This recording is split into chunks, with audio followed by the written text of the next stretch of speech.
Hi, I just want to ask about the historical value of the Gospels. Since they're written by believers that obviously believed in the resurrection and things like that, can they legitimately be taken as historically accurate or historically valuable? And I know we have the other Roman historians around at that time, or historians that had nothing to do with Christianity, but it seems, as far as I can read, that they just suggest that, yes, believers of Christianity at that time believed that there was a resurrection. So I just wanted to ask that. Yes. New Testament historians are acutely aware of this problem. Indeed, all ancient history is written from a point of view. This isn't unique to the Gospels. Every ancient historian has a point of view, a case to make, a point he wants to prove. And so scholars approach these documents with a considerable degree of skepticism as to their historical reliability. And what has happened with respect to the Gospels is that that skepticism has in large measure been overcome by a number of factors.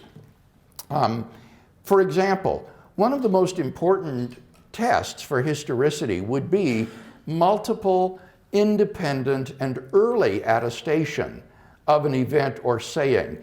If an event or saying in the life of Jesus is multiply attested in independent sources, and one of them at least is very early, then it's more probable that that is a genuine reminiscence of the historical Jesus, rather than something that was independently later invented. Or another example would be the absence of legendary or theological embellishment. If a narrative is simple and lacks signs of later Christian theology or legendary embellishment, that counts in favor of its historical credibility.